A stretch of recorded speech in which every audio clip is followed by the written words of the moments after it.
ಮೆದುಳು ಬೆಳವಣಿಗೆಯ ಸಮಸ್ಯೆಗಳ ಬಗ್ಗೆ ಮಾತನಾಡುತ್ತೇನೆ.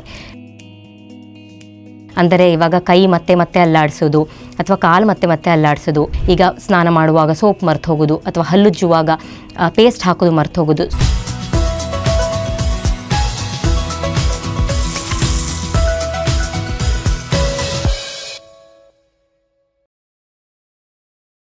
ನಮಸ್ಕಾರ, ನನ್ನ ಹೆಸರು ಡಾಕ್ಟರ್ ಅಮೃತವರ್ಷಿಣಿ. ನಾನು associate professor, child and adolescent psychiatrist, Kasturba medical ಕಾಲೇಜಿನ ಮನೋವೈದ್ಯಕೀಯ ವಿಭಾಗದಲ್ಲಿ ಕೆಲಸ ಮಾಡುತ್ತಿದ್ದೇನೆ. ಇವತ್ತು ನಾವು ನಿಮ್ಮೆಲ್ಲರ ಜೊತೆ ನ್ಯೂರೋ ಡೆವಲಪ್ಮೆಂಟಲ್ ಡಿಸಾರ್ಡರ್ ಅಂದರೆ ಮೆದುಳು ಬೆಳವಣಿಗೆಯ ಸಮಸ್ಯೆಗಳ ಬಗ್ಗೆ ಮಾತನಾಡುತ್ತೇನೆ. ಮೆದುಳು ಬೆಳವಣಿಗೆಯ ಸಮಸ್ಯೆ ಎಂದರೆ ಮಗುವಿನ ಬೆಳವಣಿಗೆಯಲ್ಲಿ ಸಮಸ್ಯೆ ಇರುತ್ತದೆ. ಇದು ತುಂಬ ಸಣ್ಣ ಮಗುವಿನಿಂದ ಶುರುವಾಗುತ್ತದೆ. ಅಂದರೆ 1-2 ವರ್ಷದ ಮಕ್ಕಳಲ್ಲೇ ಅವರು ನಡಿಲಿಕ್ಕೆ ಲೇಟ್ ಆಗ್ತದೆ, ಅಥವಾ ಅವರು ಮಾತನಾಡಲಿಕ್ಕೆ ಲೇಟ್ ಆಗ್ತದೆ, ಅಥವಾ ಅವರು ಕೈಯಲ್ಲಿ ಪೆನ್ನು ಬಳಪ ಹಿಡಿಲಿಕ್ಕೆ ಸಹ ಲೇಟ್ ಆಗಬಹುದು. ಸೊ ಇದು ಸಣ್ಣ ಮಕ್ಕಳಲ್ಲಿ ನೋಡಬಹುದಾದಂಥ ಒಂದು ಬೆಳವಣಿಗೆಯ ವ್ಯತ್ಯಾಸ. ಈ ಮೆದುಳು ಬೆಳವಣಿಗೆ ಸಮಸ್ಯೆಗಳು ಸುಮಾರು ರೀತಿಯಲ್ಲಿ ಇವೆ. ಅದರಲ್ಲಿ ಇವತ್ತು ನಾವು 3 ಮೆದುಳು ಬೆಳವಣಿಗೆಯ ಸಮಸ್ಯೆಗಳ ಬಗ್ಗೆ ಹೇಳುತ್ತೇನೆ. ಒಂದು ಆಟಿಸಮ್ ಸ್ಪೆಕ್ಟ್ರಮ್ ಡಿಸಾರ್ಡರ್, ಇದಕ್ಕೆ ಸ್ವಲೀನತೆ ಎಂದು ಕನ್ನಡದಲ್ಲಿ ಕರೆಯುತ್ತಾರೆ. ಇದರಲ್ಲಿ 2 ಮುಖ್ಯವಾದ ಲಕ್ಷಣಗಳು.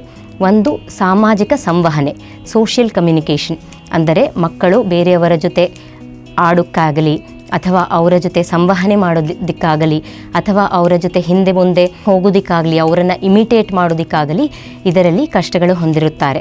ಮತ್ತು 2ನೇ ಲಕ್ಷಣ ಆಟಿಸಮ್ದಂದರೆ ರೆಸ್ಟ್ರಿಕ್ಟೆಡ್ ರೆಪಿಟೇಟಿವ್ ಬಿಹೇವಿಯರ್ಸ್, ಅಂದರೆ ಪುನರಾವರ್ತಿತವಾಗಿ ಕೆಲವುದು ಚಟುವಟಿಕೆಗಳು ಮಾಡ್ತಾ ಇರೋದು. ಅಂದರೆ ಇವಾಗ ಕೈ ಮತ್ತೆ ಅಲ್ಲಾಡಿಸೋದು ಅಥವಾ ಕಾಲು ಮತ್ತೆ ಅಲ್ಲಾಡಿಸೋದು ಅಥವಾ ಟಾಯ್ಸ್ಗಳನ್ನು ಒಂದೇ ರೀತಿಯಲ್ಲಿ ಜೋಡಣೆ ಮಾಡುವುದು, ಮತ್ತು ಅವರ ರೊಟೀನ್ನಲ್ಲಿ ಅಂದರೆ ಅವರ ದೈನಂದಿನ ಕೆಲಸಗಳಲ್ಲಿ ಒಂದು ಚೂರು ವ್ಯತ್ಯಯ ಆಗಬಾರದು ಅನ್ನೋ ರೀತಿಯಲ್ಲಿ ಅವರು ಬಿಹೇವ್ ಮಾಡ್ತಾರೆ. ಮತ್ತು ದೊಡ್ಡವರಾಗ್ತಾ ಬೇರೆ ಥರದ ಸಮಸ್ಯೆಗಳು, ಅಂದರೆ ಅವ್ರಿಗೆ ಕೆಲವುದರಲ್ಲಿ ಮಾತ್ರ ಇಂಟ್ರೆಸ್ಟ್ ಅಥವಾ ಆಸಕ್ತಿ ಇರ್ತದೆ, ಬೇರೆ ವಿಚಾರಗಳಲ್ಲಿ ಅವರು ಆಸಕ್ತಿ ತೋರುವುದೇ ಇಲ್ಲ, ಹೀಗೆ ಆಗ್ತದೆ. ಸೊ ಆಟಿಸಮ್ಮಿನ ಲಕ್ಷಣಗಳು 2, ಒಂದು ಸಾಮಾಜಿಕ ಸಂವಹನೆ ಮತ್ತು ರೆಸ್ಟ್ರಿಕ್ಟೆಡ್ ರೆಪಿಟೇಟಿವ್ ಬಿಹೇವಿಯರ್ಸ್ ಅಥವಾ ಪುನರಾವರ್ತಿತ ಕಾರ್ಯಗಳು ಅಥವಾ ಪುನರಾವರ್ತಿತ ಚಿಂತನೆಗಳು.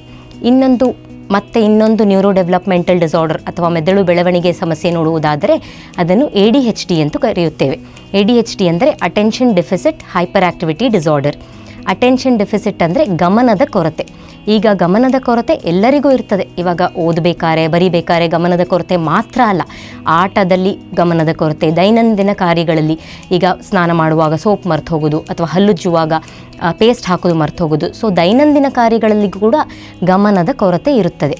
ಮತ್ತು 2ನೇ ವಿಚಾರ ಅಂದರೆ ಹೈಪರ್ ಆಕ್ಟಿವಿಟಿ, ಅಂದರೆ ತುಂಬ ಚಲನೆವಲನೆಗಳು ನಡೆಯುವುದು.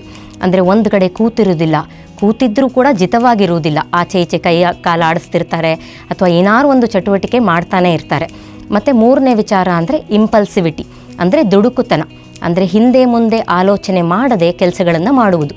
ಉದಾಹರಣೆಗೆ ಇವಾಗ ಏನೋ ಒಂದು ವಸ್ತು ಆಸಕ್ತಿಯಾಗಿ ಕಾಣಿಸ್ತು, ಆವಾಗ ಆ ಮಗು ಥಟ್ಟಂತ ಹೋಗಿ ಅದನ್ನು ಎತ್ಕೊಂಡು ಬಂದುಬಿಡುವುದು. ಅದು ನಾನು ಬೇರೆಯವ್ರ ಮನೇಲಿದ್ದೀನಾ ಅಥವಾ ಯಾವುದಾದ್ರು ಒಂದು ಅಂಗಡಿಯಲ್ಲಿದ್ದೇನಾ ಅಥವಾ ಶಾಪಿಂಗ್ ಮಾಲ್ನಲ್ಲಿ ಇದ್ದೇನಾ ಅಂತ ನೋಡುವುದಿಲ್ಲ, ಅದನ್ನು ದಿಢೀರಂತ ತೊಗೊಂಡು ಬರೋದು. ಮತ್ತು ರಿಸ್ಕ್ ತೊಗೊಳ್ಳೋದು, ಉದಾಹರಣೆಗೆ ಕೈ ಬಿಟ್ಟು ಓಡಿ ಹೋಗೋದು, ಇಲ್ಲಿ ಒಂದು ರೋಡ್ನಲ್ಲಿ ಇರಬಹುದು ಅಥವಾ ಬೆಂಕಿಗೆ ಕೈ ಹಾಕೋದು, ಈ ಥರ ಕೆಲವುದು ಯೋಚನೆ ಮಾಡದೆ ಮಾಡುವಂಥ ಕಾರ್ಯಗಳು.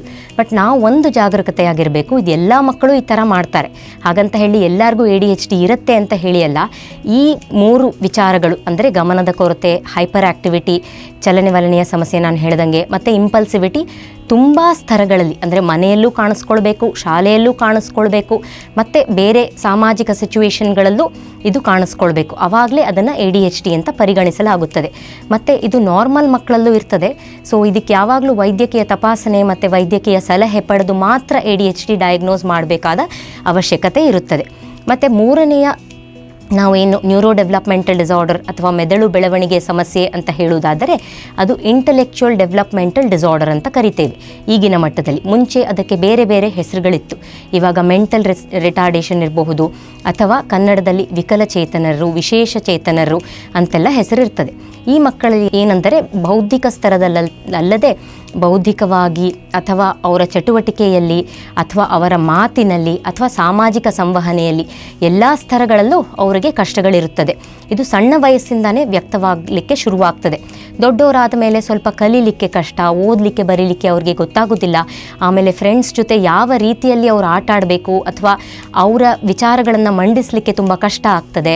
ಆಮೇಲೆ ಅವ್ರಿಗೆ ಮಾತು ಸಹ ಕೆಲವರಿಗೆ ಚೆನ್ನಾಗಿ ಮಾತು ಬರ್ತದೆ, ಮಾತು ಬಂದರೂ ಸಹ ಆ ಮಾತಿನಲ್ಲಿ ಒಂದು ಜಾಣ್ಮೆ ಇರುವುದಿಲ್ಲ ಅಥವಾ ಅದರಲ್ಲಿ ಒಂದು ಮೆಚ್ಯೂರಿಟಿ ಅಂತ ಏನು ಹೇಳ್ತೇವೆ ಅದು ಇರುವುದಿಲ್ಲ.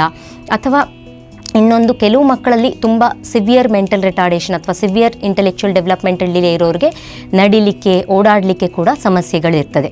ಸೊ ಇದನ್ನು ಎಲ್ಲ ವಿಚಾರದಲ್ಲೂ ಎಲ್ಲಿ ಬೆಳವಣಿಗೆಯ ಸಮಸ್ಯೆ ಇರುತ್ತೋ ಅದನ್ನು ಇಂಟೆಲೆಕ್ಚುಯಲ್ ಡೆವಲಪ್ಮೆಂಟಲ್ ಡಿಸಾರ್ಡರ್ ಅಂತ ಕರಿತೇವೆ. ಹೀಗೆ ನಾವು ಇವತ್ತಿನ ದಿನ 3 ಬೆಳವಣಿಗೆಯ ಸಮಸ್ಯೆಗಳ ಬಗ್ಗೆ ನೋಡಿದ್ವಿ. ಒಂದು ಆಟಿಸಮ್ ಸ್ಪೆಕ್ಟ್ರಮ್ ಡಿಸಾರ್ಡರ್ ಅಥವಾ ಸ್ವಲೀನತೆ, ಇನ್ನೊಂದು attention deficit hyperactivity disorder ಅಥವಾ ಹೆಚ್ಚು ಚಟುವಟಿಕೆ ಇರುವ ಮಕ್ಕಳಿನ ಸಮಸ್ಯೆ, ಮತ್ತು ಇನ್ನೊಂದು ಬೌದ್ಧಿಕ ಬೆಳವಣಿಗೆಯ ಕೊರತೆ ಅಥವಾ ಇಂಟೆಲೆಕ್ಚುಯಲ್ ಡೆವಲಪ್ಮೆಂಟಲ್ ಡಿಸಾರ್ಡರ್. ಧನ್ಯವಾದಗಳು.